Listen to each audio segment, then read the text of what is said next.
The massive chamber of the Galactic Council buzzed with the voices of 1,000 different species, each one representing worlds scattered across the known universe like stars in an endless ocean of darkness. Ambassador Velkthar stood at the central podium, his 6 arms gesturing dramatically as he tried to quiet the assembly before him, with little success at first, but eventually managing to bring some semblance of order to the chaotic gathering of aliens from every corner of civilized space, distinguished members of the council.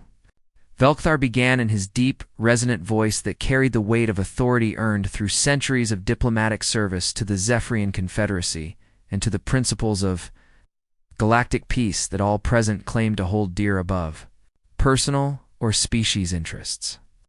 We have received a distress signal from coordinates that do not appear on any of our current star charts, he continued while activating the holographic display that materialized above the assembly floor, showing a 3-dimensional map of known space with a blinking red marker at its edge in a region marked only as empty void. The gathered delegates leaned forward with interest as Velkthar explained how a routine patrol had detected an automated beacon transmitting from an ancient archive station that predated most of their civilizations by tens of thousands of years and had somehow remained hidden or forgotten until now. The archive contained warnings, Velkthar said gravely as he began displaying fragmented text records on the hologram, each one appearing more dire than the last, as the assembly read them in stunned silence that did not last very long at all. Scientific. Kranishov, the methodical collective, rose from his seat with all 3 of his crystalline heads glowing softly in colors that indicated skepticism, bordering on outright dismissal of what he was hearing from the Zephyrian ambassador. Despite the evidence floating before them, all these records speak of a quarantined sector, Kranach announced in his precise, calculated manner of speaking that left no room for emotional interpretation of facts as he saw them laid out before the council in cold, hard data. They refer to this region as Sector 242, or what the ancient records called the Dead Zone, he continued, while pulling up additional data streams that showed absolutely nothing of interest in that region of space. According to their modern sensor networks and scanning technology, the warnings claim that a species resides there which is too dangerous to contact and best left isolated from the rest of galactic civilization, Kranach explained before pausing dramatically to let his next words sink in properly among those assembled.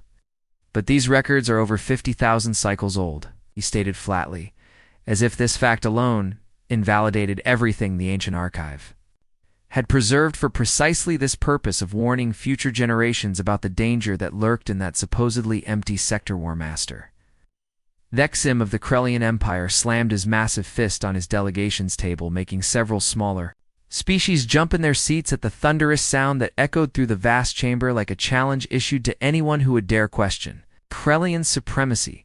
50,000 cycles, Vexim rumbled with barely contained aggression, coloring every syllable that emerged from his battle-scarred face, which had seen more combat than most species had seen in their entire recorded histories. Any species isolated for that long would be technologically backward, or more likely completely extinct, the War Master declared with absolute certainty, born from a lifetime of conquering lesser civilizations that had dared to stand against the might of the Krellian war machine.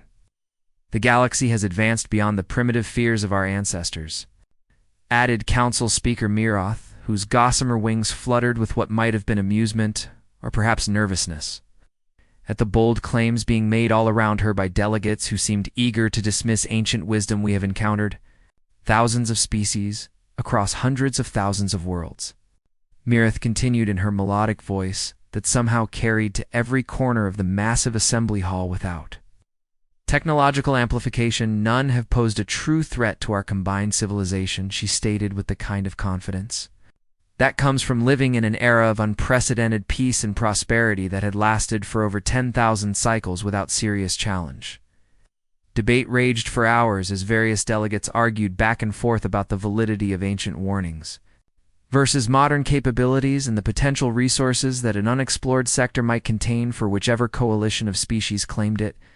First Ambassador Velkthar tried repeatedly to inject caution into the proceedings by reading more fragments from the archive, but each attempt was met with dismissive laughter or academic explanations for why such primitive fears no longer applied to their advanced civilization. The records specifically mention a world called Sol, Velkthar insisted, while displaying yet another corrupted text fragment that kept glitching and repeating certain phrases as if the data itself was trying desperately to emphasize particular warnings they described the inhabitants as possessing impossible endurance in fighting with methods that defy conventional military doctrine. He pressed on despite seeing that his words were falling on deaf ears throughout the assembly hall. Karenish rose again with an exasperated gesture of his central head, which glowed a color indicating his patience was wearing thin with what he clearly viewed as superstitious nonsense, unworthy of serious scientific consideration. Distinguished ambassador, the prelate began in tones dripping with barely concealed condescension toward his Zephyrian colleague whose warnings were disrupting what should have been a simple decision. You ask us to fear ghosts and shadows from an age when our ancestors believed in magic and monsters lurking beyond the light of known stars, Kuranash stated, while his other two heads nodded in perfect synchronization with the first. We are the Galactic Council, he declared, spreading his arms wide to encompass the entire assembly of advanced species gathered in unity and shared purpose. We have faced every challenge the universe has presented and emerged victorious through cooperation and superior technology.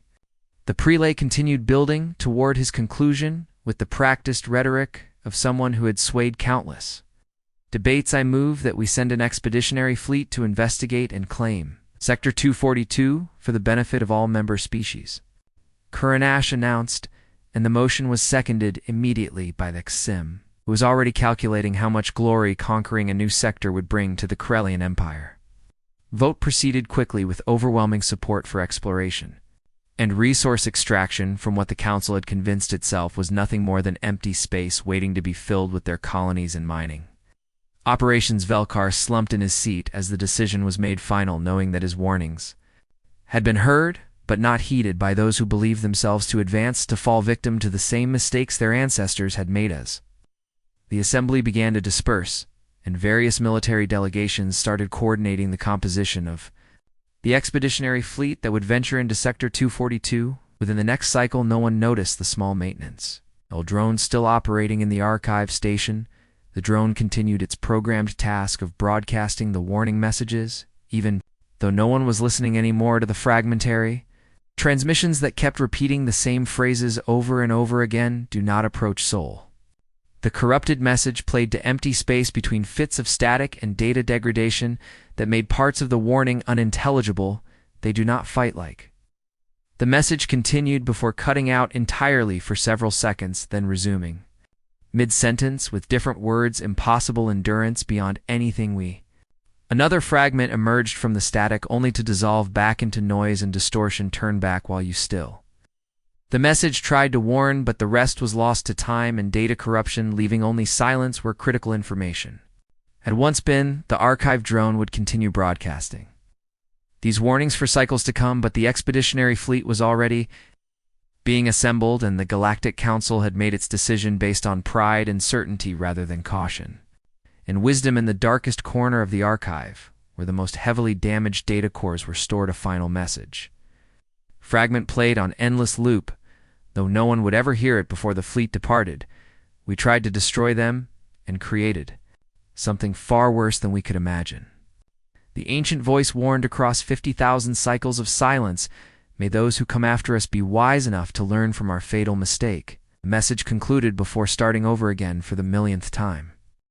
The expeditionary fleet emerged from hyperspace at the edge of Sector 242 with all 300 ships arranged in perfect military formation that spoke of Corellian discipline and overwhelming force projection meant to intimidate any potential resistance. Where Master Dexim stood on the bridge of his flagship, watching the sensor displays with growing confusion as data streamed across multiple screens showing readings that made absolutely no sense according to everything the Galactic Council knew about technological development report. Dexim commanded in his typical brusque manner that had served him well through dozens of successful campaigns against species foolish enough to challenge Corellian military superiority. War Master, his chief sensor operator, began hesitantly. while double-checking her instruments as if unable to believe what they were showing her about the supposedly empty sector before them. We are detecting massive energy signatures throughout this region. She reported with uncertainty creeping into her professional demeanor, structures larger than anything in council space. She continued while highlighting various points on the tactical display that showed constructions of impossible scale. Power outputs that exceed our capital shipyards. She added, making the Exum lean forward in his command throne with interest, rather than concern because the Krellian War Master saw opportunity. Where others might have seen warning signs before he could issue new orders, the fleet detected a vessel. Approaching from deeper within the sector, moving at speeds that seemed leisurely compared to military vessels, but the energy signature it was producing made. Every alarm on every ship began to scream warnings. The approaching ship was small, by expeditionary fleet standards perhaps only twice the size of a Krellian destroyer, but the power readings coming from it were equivalent to their entire battle group combined in a package that should not have been physically possible receiving a transmission. The communications officer announced with surprise evident in her voice, "They are hailing us in multiple languages." She continued while her equipment struggled to process the sheer variety of communication methods being employed simultaneously. Main view screen activated, showing a chamber that looked surprisingly similar to Krellian ship designs, but with subtle differences that suggested parallel evolution of technology rather than copied blueprints or stolen. Designs a human female stood at the center of the screen, wearing a uniform that was both practical and ceremonial in nature, with insignia that meant nothing to anyone in the Krellian fleet but carried themselves with obvious authority greetings. The human said in perfect galactic standard that was actually better than most council species managed, despite this being their first official contact. "I am Diplomatic Officer Sarah Chen of the United Earth Starship Endeavor," she continued, with a smile that seemed genuine enough, but something about it made Vexim's combat instincts activate. "You have entered Terran Federation territorial space without prior authorization or communication," Chen explained calmly, as if addressing children who had wandered somewhere they should not be. Universal translators struggled momentarily with some of the words, suggesting that human languages contained concepts that did not translate cleanly into the common linguistic framework used throughout council space. "We welcome peaceful visitors," Chen continued, while behind her the bridge crew worked at stations with casual efficiency. "However, we must ask that you identify yourselves and state your intentions," she finished, while waiting patiently for a response. Thexum laughed, which was a sound like rocks grinding together in a manner that usually preceded violence and had made countless enemies reconsider their life choices in the moments before battle commenced. "I am War Master Thexum of the Krellian Empire," he announced, with a kind of pride that assumed everyone should already know who he was and tremble. "Accordingly, you will surrender your vessel and all installations in this sector immediately," he demanded, while his weapons officers began charging the fleet's plasma torpedo batteries. "This region now belongs to the Galactic Council by right of exploration and superior force," Thexum declared, as if the matter was already settled and only the formalities remained. Sarah Chen's expression did not change, but something flickered in her eyes that a more cautious commander might have recognized as pity or perhaps disappointment in what was about to occur. "War Master Thexum," Chen replied, maintaining her professional diplomatic tone. "Despite the threat that had just been leveled at her and her ship, I'm afraid there has been a misunderstanding," she continued while making a subtle gesture to someone off-screen. "This space belongs to humanity and has for quite some time," she explained, as if discussing the weather rather than territorial claims. "I strongly advise you to withdraw peacefully," Chen stated, with emphasis on the word peacefully that carried implications Dexum chose to ignore. "We do not wish conflict, but we will defend our territory with appropriate force," she finished, and waited for his response. Lexim's laugh this time was even louder and harsher as he gestured at the view screen showing his 300 warships arrayed against her single vessel. "You have one ship," he stated the obvious, as if Chen might not have noticed the overwhelming numerical superiority facing her. "We have 300.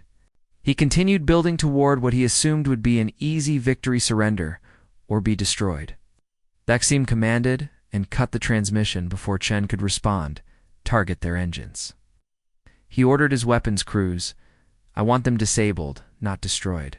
He continued because captured technology would be worth more than debris fire on that mining station as a demonstration.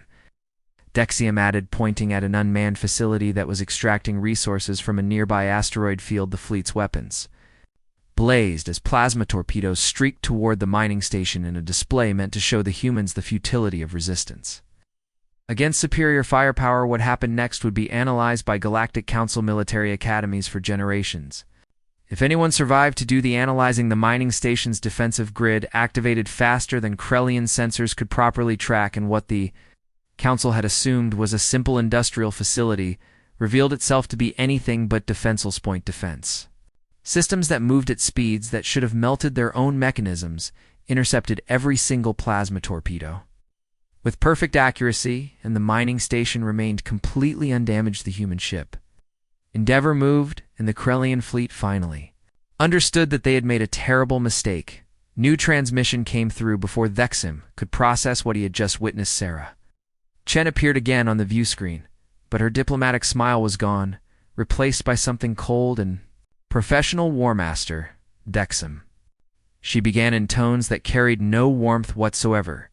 "You have committed an act of war against the Terran Federation," Chen stated, as if reading formal charges. "Power down your weapons immediately and prepare to be boarded," she commanded. Despite having only one ship against his entire fleet, failure to comply will result in appropriate defensive action. Chen finished, and this time Vexim heard the steel underneath the diplomatic language. "Appropriate force," he repeated mockingly while turning to his weapons officers. "All ships." Vexim broadcast to his entire fleet, "Open fire." He commanded to destroy that arrogant vessel. He ordered, and 300 Krellian warships unleashed everything they had. The Endeavor moved through space in ways that violated every principle of physics the Galactic Council had spent millennia establishing as absolute laws governing how matter and energy interacted in normal space. The human ship pulled maneuvers that should have turned its crew into liquid paste from the acceleration forces involved, but somehow they kept moving and dodging and returning fire with weapons that cut through Krellian shields like they were not even their Thexim. Watched in growing horror as his fleet was systematically dismantled by a single vessel that was supposedly just a science ship with light defensive armaments. According to the markings on its hull, the battle lasted exactly 17 minutes from first shot to final disabled vessel. And in that time, Sim learned what it meant to face an enemy that had spent 50,000 years preparing for this exact moment. The Endeavor did not destroy the fleet, though it clearly could have done so with ease instead. It disabled every ship with surgical precision, targeting only weapons and engines, while deliberately avoiding crew quarters and life support systems. 7 support ships that refused to stand down and attempted to fire on what their sensors identified as civilian stations were obliterated so quickly that their crews never even realized they were dead. When it was over, Vexim sat in his command throne, surrounded by alarms and emergency lighting as his flagship drifted helplessly in space along with the rest of his once mighty fleet. Boarding parties arrived within minutes, and the War Master finally understood why the ancient warnings had been so emphatic about avoiding human space at all cost. The humans' war-powered armor that made them move faster than any council species could naturally achieve hit harder than species 3 times their size. They fought with coordination that suggested hive mind communication, but maintained individual tactical creativity that no hive species had ever demonstrated. The emergency session of the Galactic Council had been called within hours of receiving War Master Dexim's distress signal, and the assembled delegates filled the great chamber with voices raised in panic and confusion, unlike anything seen in 10,000 cycles of peaceful cooperation. Ambassador Velkthar stood once again at the central podium, but this time no one was laughing at his warnings or dismissing ancient records as primitive superstition, because the impossible had become undeniably real. 300 ships. Speaker Marath repeated for perhaps the 10th time, as if saying the words again might somehow change the reality they represented. Disabled in 17 minutes. She continued while her gossamer wings trembled with barely controlled fear by a single vessel. She finished, and the chamber erupted again into shouted questions and demands for explanations that no one could adequately provide. Thexim himself sat in the witness section looking nothing like the proud war master who had departed only days before on what should have been a simple expedition to claim empty space. His armor still bore scorch marks from human weapons, and his eyes held the haunted look of someone who had seen their entire worldview shattered along with their military superiority. The sensor data confirms everything, scientific prelate Koranish announced, though his three heads no longer glowed with confident certainty, but rather with colors indicating extreme distress and cognitive dissonance. Their vessel moved through space in ways our physics cannot explain, he stated while displaying impossible maneuver patterns on the holographic projector's acceleration forces that should have liquefied organic crew. Koranish continued highlighting specific moments where the human ship had pulled turns that would have killed any Council species weapons that penetrated our best shields as if they were not there. He added with growing horror in his precise analytical voice, "This is not just advanced technology," the prelate concluded grimly. "This is technology from an entirely different paradigm," he finished, and let that terrifying implication hang in. The air war matriarch Selene of the Vaxian hordes rose with murder in all six of her eyes as she glared at the delegates who had voted to send the expedition into human space. "You ignored the warnings," she hissed with venom dripping from every syllable. "Ancient records explicitly told us to stay away." Selene continued while her battle tentacles writhed with barely suppressed aggression. "Now we face an enemy that makes our entire military apparatus look like children playing with toys." She stated the obvious that everyone was thinking. "I call for immediate full mobilization," Selene demanded, while slamming her primary appendage on her delegation's table. Every fleet. She commanded every ship. She insisted every soldier. She finished building toward total war, but Ambassador Velkthar raised one of his 6 hands, calling for attention before the Council could vote on military action that might doom them all. "There is more," Velkthar announced with heavy resignation. In his voice, "I have been studying the unsealed archive records," he continued, while activating new data streams that few had bothered to examine before. "The humans were not quarantined to protect us from them," Velkthar stated, and watched the confusion spread across alien faces. "They were quarantined to protect them from us," he finished, and the chamber fell into shocked silence. Holographic display began showing historical records from 50,000 cycles ago, when humanity had first ventured into space with primitive, slower-than-light generation ships. They were peaceful, Velkthar narrated over images of early human colony attempts on nearby worlds within their home system, curious explorers seeking knowledge and connection. He continued showing first contact scenarios where humans had greeted other species with open hands and genuine friendship weak by our standards. Velkthar added showing combat assessments that rated early humans as minimal military threat. "The Council of that era saw opportunity," he stated, and the chamber began to understand the horror of what their ancestors had done. The records showed systematic attacks on human colony ships and the enslavement of early human populations for experimentation and forced labor. They tried to exterminate humanity, Velkthar announced while displaying battle after battle where superior alien forces hunted down primitive human vessels. They underestimated one critical factor. He continued building toward the revelation humans refused to die, Velkthar stated simply. The historical records showed something that made every military strategist in the chamber lean forward with horrified fascination, where other species would surrender when faced with overwhelming force or simply go extinct when their homeworlds were threatened. Humans had done something different. Adapted, they evolved, they fought back. The war had lasted 3,000 years, and the records showed how humanity had gone from primitive chemical rockets to weapons that could crack planets in that time. Every defeat made them stronger. Velkthar narrated over images of human war machines that grew progressively more terrifying. Every loss taught them new tactics. He continued showing battle doctrines that emphasized endurance and relentless pressure. They would not stop, he stated, showing human fleets that kept fighting, even when all logic said they should have given up. Could not stop. Velkthar corrected himself. The ancient council had eventually sued for peace after 3,000 years of warfare that had nearly collapsed galactic civilization and cost trillions of lives across hundreds of species. The treaty sealed human space, Velkthar explained, showing the boundaries of Sector 242 being established All contact was forbidden. He continued displaying the archive being created to warn future generations they hoped humanity would forget, Velkthar stated with bitter irony, or forgive. He added, knowing now how wrong that hope had been. The chamber sat in stunned silence. As the full scope of the mistake became clear to everyone present, they did not forget. Thexim spoke for the first time since the session began. Every human I encountered knew the history. The War Master stated from personal experience they have spent 50,000 years preparing.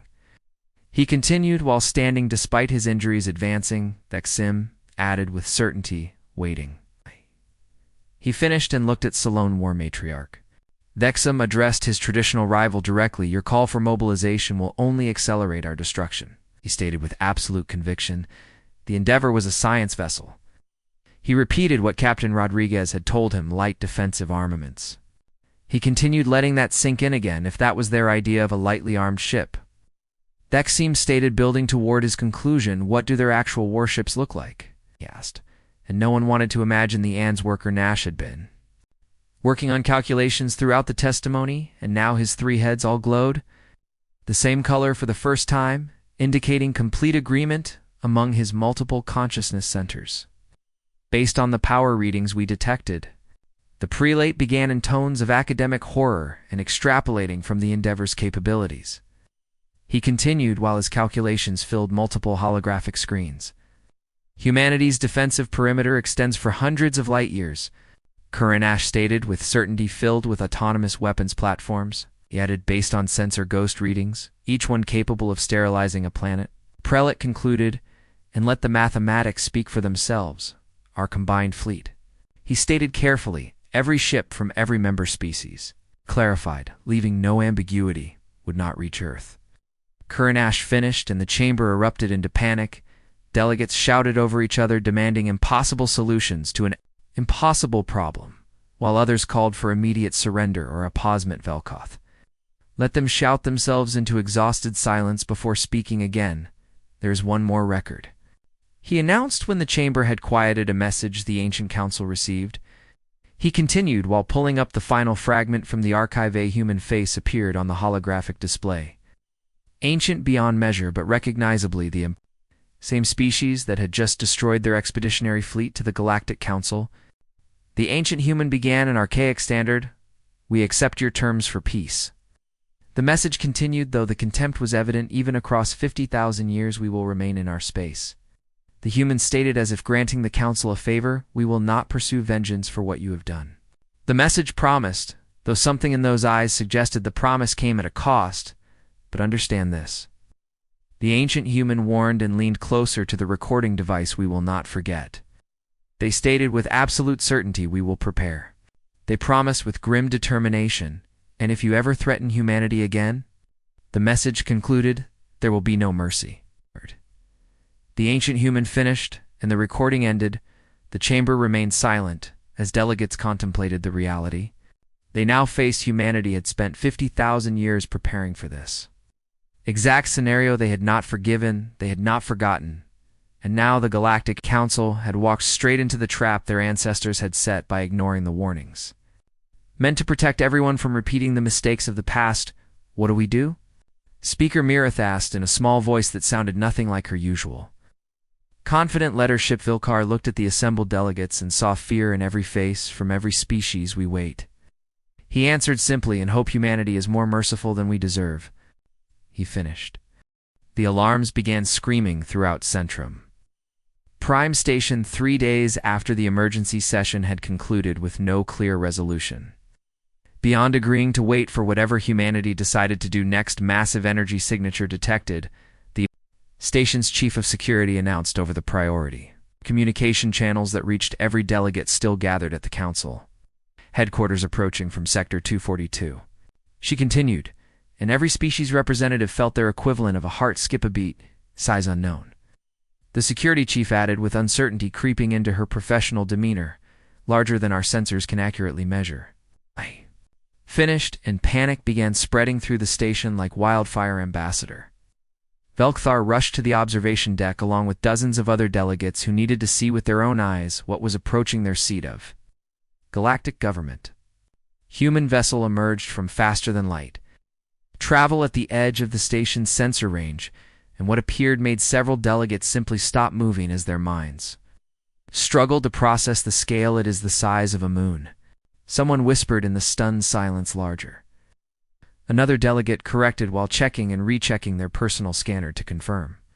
What their eyes were telling them, the ship was not moon-sized, but it was certainly large enough to carry entire fleets within its structure, and the power signature it was producing made the earlier readings from the Endeavor look like a candle compared to a star they are hailing us, the communications officer announced after several minutes of tense silence, while the massive human vessel maintained a position well beyond the station's docking facilities. Main view screen in the observation deck activated, showing a chamber that could have held the entire Galactic Council assembly with room to spare. Ambassador Sarah Chen stood at the center, flanked by a full human delegation that included military officers in dress uniforms, scientists carrying data tablets, and others whose roles were not immediately obvious. Greetings to the Galactic Council. Chen began with the same professional diplomatic tone she had used during the disastrous first contact. I am Ambassador Chen, representing the Terran Federation. She continued, while behind her, the massive bridge of the diplomatic vessel buzzed with quiet activity. We request permission to dock and address the council formally. She stated as if this was a normal diplomatic exchange rather than the most terrifying moment in recent galactic history. Speaker Marath stepped forward despite her obvious fear and managed to keep her voice steady. Ambassador Chen. Mirath began while trying to project confidence. She did not feel your vessel exceeds our docking capacity, she explained, which was a diplomatic way of saying the human ship was too large to safely approach the station. We understand. Chen replied smoothly, we will maintain our current position. She continued, making it clear this had been anticipated. A shuttle will transport our delegation to the station. Chen finished and closed the communication. The shuttle that arrived 30 minutes later was itself larger than most council diplomatic vessels and moved with the same impossible grace that had characterized the Endeavor's combat maneuver. Security forces throughout Centrum Prime went to maximum alert as the human delegation disembarked, though everyone understood that if humanity wanted to attack, no amount of station security would make any difference. Ambassador Chen led her delegation through the corridors of Centrum Prime with calm confidence, while curious and terrified council species watched from a safe distance. The humans were surprisingly unremarkable in appearance, being neither particularly large nor small by galactic standards, and lacking obvious natural weapons or armor, but everyone who saw them walk past felt an instinctive recognition of predators. Moving through territory, they did not fear the emergency.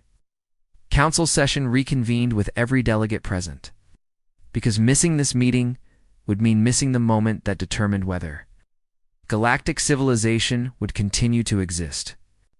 Stood at the central podium where Velkthar had stood so many times, trying to warn the council about the very situation they now faced, members of the Galactic Council. Chen began addressing the assembly with perfect diplomatic protocol. Humanity comes before you today with a simple message. She continued while her delegation stood at attention behind her. We want peace.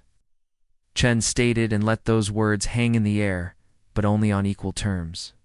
She finished, and the qualification made several delegates shift nervously for 50,000 years. Chen continued while activating holographic displays showing human space. We have remained isolated. She stated, showing the boundaries of Sector 242 watching. She added, displaying sensor stations that had monitored council space since before most current species had achieved spaceflight waiting. Chen continued with emphasis, preparing. She finished, and the displays showed military installations that made council defense networks look primitive by comparison. We know your history, Chen stated, turning to face the assembled delegates directly. All of it. She clarified, making it clear that humanity had not simply relied on their own records. We know what the ancient council did to our ancestors, Chen said with controlled emotion, the genocide attempts. She continued listing atrocities with clinical precision, the experimentation. She added, making several delegates look away in shame, the 3,000 years of warfare meant to exterminate our species. Chen stated, building towards something we remember. She emphasized with steel in her voice, every generation has been taught Chen explained, showing images of human children learning the history every human knows. She continued, letting the implications sink in. We have not forgotten, Chen finished. And the chamber fell silent. War Matriarch Selene rose slowly with all her eyes focused on the human ambassador. Then you have come for revenge.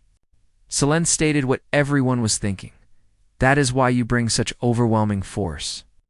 She continued, gesturing at the massive vessel visible through the observation windows. You will destroy us as we tried to destroy you.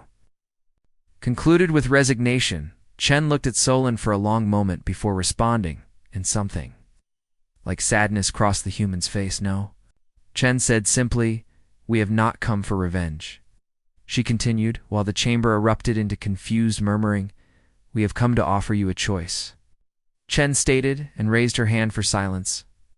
Holographic display changed, showing to possible futures branching from this moment. True alliance. Chen indicated the first branch, mutual respect between equals. She continued, showing humans and council species working together, shared knowledge and cooperation. Chen added, displaying technological exchanges, or, she paused, before showing the second branch, permanent separation. Chen stated, showing the boundaries of human space expanding to create a neutral zone. We will take no aggressive action. She promised, but we will also have no contact. Chen finished, showing what would become two completely separate civilizations. The choice is yours. Chen stated, looking at each delegation. In turn, Ambassador Velkthar rose slowly with all 6 of his arms trembling slightly. Ambassador Chen. Velkthar began carefully. Why? He asked the question everyone wanted answered after everything we did. He continued with genuine confusion. Why offer peace? He finished and waited. Chen smiled, and it was a complex expression that contained sadness and hope in equal measure, because we learned something your ancestors never did. She began while walking to stand directly in front of Velkthar. Revenge is easy. Chen stated with certainty. Forgiveness is hard. She continued with equal conviction, and we humans. Chen paused for effect, have never backed down from something just because it is hard. She finished and returned to the podium. The chamber remained silent as delegates processed this unexpected turn of events. You have technology that could destroy us. Kuranash stated the obvious. You have every right to seek justice for what was done. He continued, acknowledging the past crimes, yet you offer peace. The prelate finished, trying to understand the logic. We offer choice. Chen corrected gently, because forcing peace through threat of annihilation. She began, would make us no better than the ancient council that tried to destroy us. She continued, we choose to be better. Chen stated with pride. We choose to give you the opportunity to be better. She added, what we do with that opportunity. Chen gestured to the assembled delegates, is up to you. She finished. Speaker Mirith stepped forward with her wings fluttering in patterns that indicated deep thought. Ambassador Chen. Mirith began carefully, if we choose alliance. She continued, seeking clarification. What would that mean? She asked. Chen activated new displays, showing detailed proposals that had clearly been prepared in advanced technology sharing. Chen began listing terms, cultural exchange. She continued, mutual defense agreements. She added joint scientific research. Chen stated full diplomatic recognition. She finished in short. Chen summarized humanity would become a member of the Galactic Council. She concluded as equals. Chen emphasized Aganthicum. Stood from where he had been sitting quietly throughout the proceedings, and if we choose separation. The War Master asked. Chen's expression became more serious as she addressed that option. We will establish neutral zones. She began, no contact between our civilizations. She continued, we will not interfere with council affairs, Chen promised. The celebration in the Great Chamber of Centrum Prime lasted well into the station's night. Cycle as delegates from across the galaxy toasted the beginning of a new era of cooperation and unity. That included humanity as full equals. Ambassador Chen moved through the crowd, accepting congratulations and fielding questions about human culture with the same diplomatic grace she had shown throughout the negotiations. But Ambassador Velkthar noticed something that others seemed to miss in there. Relief and excitement about avoiding catastrophic war. The human delegation smiled and participated in the festivities, but their eyes remained watchful in a way that suggested relaxation did not come naturally even in moments of supposed triumph. Velcthar found Chen standing alone on an observation deck, looking out at the massive human diplomatic vessel that still hung in space beyond the station like a silent reminder of the power humanity could bring to bear. Ambassador Chen, Velcthar said quietly as he approached, with 2 of his 6 hands carrying drinks he had procured from the celebration. "May I join you?" he asked with genuine respect. Chen turned and smiled, accepting the offered beverage, though Velcthar noticed she only took a small sip rather than drinking deeply as others at the party had been doing. "Of course, Ambassador Velcthar," Chen replied, gesturing to the space beside her at the viewport. "You seem troubled?" Velcthar observed after they had stood in silence for a moment despite the successful vote. He continued trying to understand what was bothering her. Chen was quiet for a long moment before responding, and when she did, her voice carried a weight that had been absent from her earlier diplomatic speeches. "Do you know what it is like?" Chen began slowly to carry the weight of 50,000 years of pain. She continued staring out at the stars to know that every human child learns about the genocide. She stated with carefully controlled emotion to remember ancestors who were hunted like animals. Chen added. Velcthar remained silent, letting her speak without interruption. "We meant what we said about choosing forgiveness." Chen continued after a pause. "It was not easy." She admitted it took thousands of years of debate. Chen explained generations of humans arguing about whether revenge was justified. She stated whether we should simply destroy the council when we became strong enough. Chen finished, and Velcthar felt a chill at how casually she mentioned that option. "What changed?" Velcthar asked, genuinely wanting to understand. Chen turned to look at him directly, and her eyes held ancient pain mixed with hard-won wisdom. "We realized that becoming destroyers," Chen began, "would mean the ancient council had won." She continued with conviction. "They tried to make us into monsters." Chen stated. "They failed." She emphasized, "We refused to let their evil define us." Chen finished. "Instead, we chose to become something better." She added, "Better than they were." Chen stated, "Better than they expected." She continued, "Better than revenge would allow." Chen concluded. Velcthar considered her words carefully before responding, "Yet you came armed." He observed, gesturing at the massive vessel. "You showed overwhelming force." He continued, "You made sure we understood the consequences of choosing war." Velcthar finished. Chen nodded, acknowledging the apparent contradiction. "Forgiveness is not the same as foolishness." She explained, "We choose peace, but we are not naive." Chen continued, "We learned hard lessons about what happens when humanity is weak." She stated with certainty, "We will never be weak again." Chen finished with absolute conviction. "The ancient council attacked us because they could." She explained, "Because we could not defend ourselves." Chen added, "We ensure that no one will ever make that mistake again." She concluded, Velcthar understood then that humanity's mercy came from a position of unassailable strength rather than weakness or desperation. "Your people have changed." He observed 50,000 years of isolation and preparation. He continued, "You are not the same species the ancient council encountered." Velcthar stated. Chen smiled, but it was tinged with sadness. "We are exactly the same species." She corrected him gently. "We still value cooperation and curiosity," Chen explained. "We still seek knowledge and connection." She continued, "We still want to explore and learn," Chen added, "but we also remember."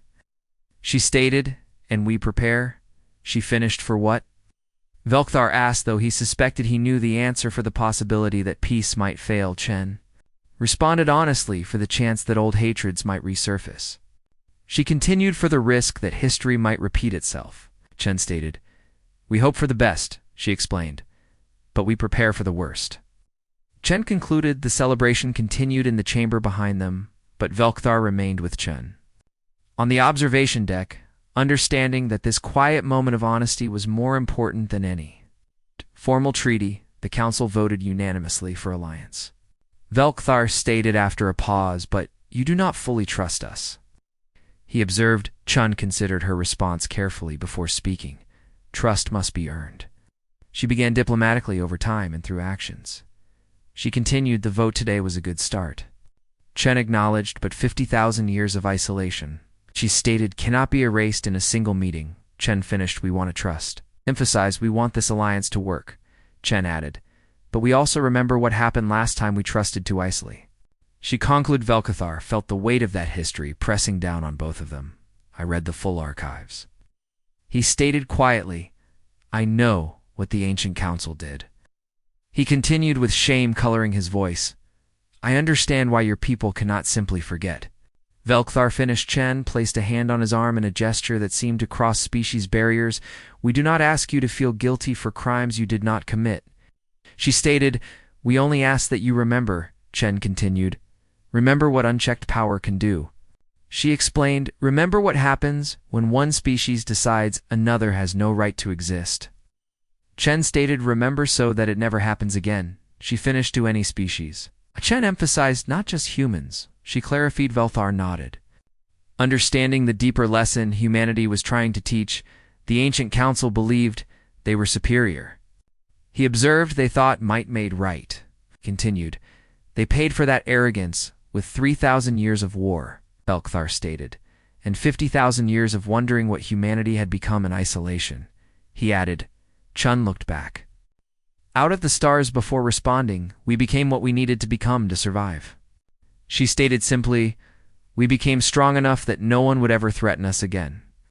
Chen continued, but we also chose to become wise enough to not misuse that strength.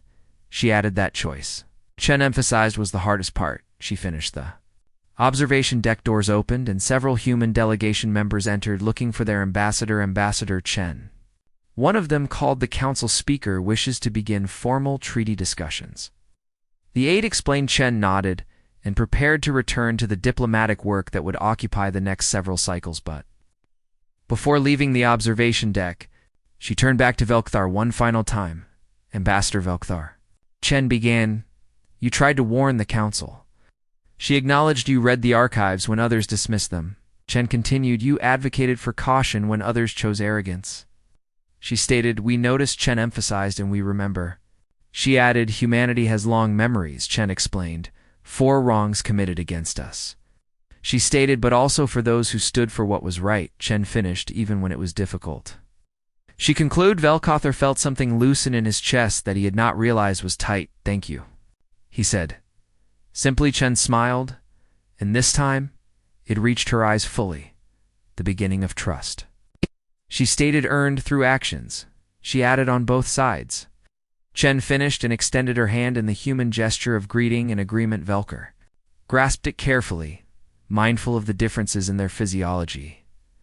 That moment, Ambassador Velkathar understood something profound about humanity that would take the rest of the Council much longer to grasp. Humans had not simply become powerful. During their 50,000 years of isolation, they had also become patient. They had learned to think in timescales that would exhaust most species. They had developed the ability to carry grudges across millennia, while simultaneously choosing mercy. Remembered everything, but they also understood that the beings standing before them now were not the ones who had committed ancient crimes. Was humanity's true strength not their weapons, or their technology, or their impossible ships, but the ability to hold 2 seemingly contradictional truths simultaneously? They could remember and forgive. They could prepare for war while choosing peace. They could be strong enough to destroy their enemies while being wise enough not to. As the formal alliance treaty was signed in the days that followed, Ambassador Velkathar made sure that every delegate understood this lesson. The galaxy had ridiculed the warning left by their ancestors. They had dismissed 50,000-year-old wisdom as primitive superstition. They had walked blindly into human space, expecting to find weakness or extinction. Instead, they found a species that had transformed isolation into strength, suffering into wisdom, and had tried to warn them. The fragmentary messages had begged future generations to stay away. Perhaps this was how it was meant to happen. Perhaps the council needed to make contact.